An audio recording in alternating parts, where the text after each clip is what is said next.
Today we're going to have a look at intimate partner homicide, manslaughter, femicide, or dowry killing. It's a cross-cultural look into murders done by partners, those known and trusted, or even married to. Each year, news of some brutal homicide comes to light. The porous nature of socio-cultural psychology across border is revealed when the victim is a woman, murdered gruesomely by her husband, partner, ex-boyfriend, or broadly speaking, an intimate partner. This year started with the news of murder of Anna Walsh by her husband Brian Walsh. Initially, Walsh had reported that his wife was missing, even though he had already murdered and dismembered her body. Brian Walsh was indicted by a grand jury for murder, misleading a police investigation, and improper conveyance of a human body. The motive behind murder remains unclear, whether it was doubt of an affair or the husband eyeing a huge life insurance policy of which he was the sole beneficiary. Intimate partner homicide have many varied reasons. As per World Health Organization, intimate partner violence is one of the most common forms of violence against women, and it includes physical, sexual, and emotional abuse and controlling behaviors by an intimate partner. The definition of intimate partner as per Title 18 US Code is the term intimate partner means with respect to a person, the spouse of the person, a former spouse of the person, an individual who is a parent of a child of the person, and an individual who cohabitates or has cohabitated with the person in the past. In India, the most prevalent form of intimate partner homicide is dowry killing. NCRB data records 7,000 dowry killings in 2020 and 1,700 women killed themselves over dowry issues. Again, this is only recorded data, and actual unreported deaths are more. Intimate partner homicide has rocked the nation many times since 1995. The infamous Tandoor case, where the wife was killed by gunshot. Then, to destroy the evidence, her body was brutally burned in a tandoor, the clay oven.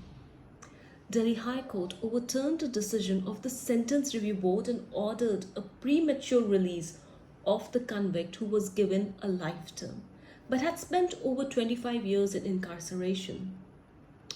In a report by Bureau of Justice USA, it is said that the percentage of females murdered by an intimate partner was 5 times higher than for that of the males. Of the estimated 4,970 females who were murdered or were subject to non-negligent manslaughter in 2021, 34% were killed by an intimate partner. By comparison, only 17,970 men were part of being victim of intimate partner homicide. The spine-chilling murder of Schabusiness by his girlfriend Taylor Schabusiness shocked the world. Schabusiness killed and decapitated her boyfriend under the influence of meth and other drugs. Though her attempts to enter guilty pleas for reason of insanity were not accepted, as the prosecutors honed in on the atrocious evidence which suggested premeditation. Women have also been accused of homicide based on 42 years of data obtained from the Federal Bureau of Investigation. The researchers found that the rates of women killing their partners have declined, and this is due to several factors, which includes liberalization of divorce laws, reduced stigma associated with being a victim of abuse, restraining orders, and the establishment of shelters for abuse victims. It is reported that some 47,000 women and girls worldwide were killed by their intimate partners in 2020.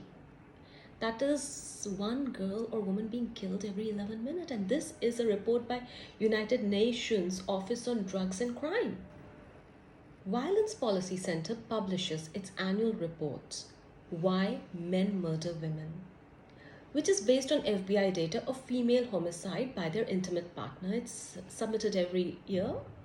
So according to this report, 72% of all murder-suicides involve an intimate partner. 94% of the victims of these murder-suicides are female. The most prevalent type of murder-suicide was between two intimate partners, with the man killing his wife or girlfriend. Such events are commonly the result of breakdown in a relationship.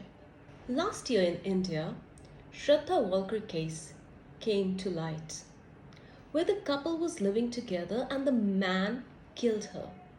He sawed her body into 35 pieces and kept it in a fridge, and later scattered the pieces across the NCR, the national capital. This year, Nikki Yadav case came to light, where the man strangulated his girlfriend of 5 years after being secretly married to her for 2 years. The heinous crime was done on intervening night of his arranged marriage upon insistence of his family. He killed his partner by asphyxiation using a mobile data cable and put her body in a refrigerator at a dhaba and went ahead and got married.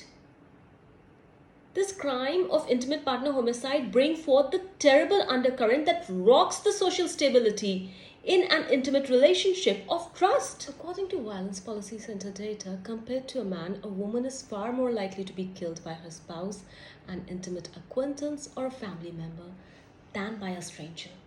For homicides in which the victim to offender relationship could be identified, 92% of female victims were murdered by someone they knew.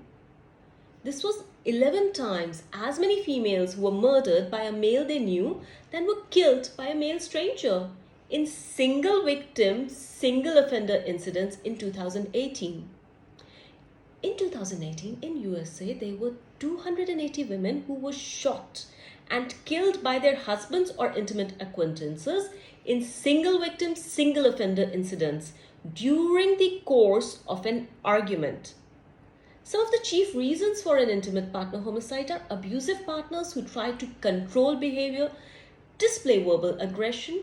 If a partner leaves for another partner, it triggers abuser's jealousy. Carolyn Rebecca has discussed points that can identify risk of homicide and how abused women can lower the risk. Some points by her include past violent incidents. In majority of homicides, the women had experienced violence at the hands of her partner in the past year. Second is timing of the past violence. The number of days since the last act of violence was an important risk factor. Half the women killed and 3/4 of the women who killed had experienced violence within 30 days of homicide, some within 1 or 2 days. The type and severity of violence.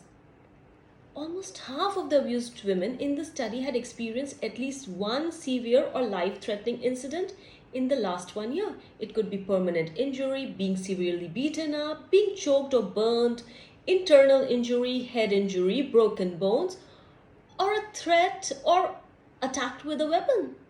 These key risk factors are again common denominators across globe for intimate partner homicide incidents.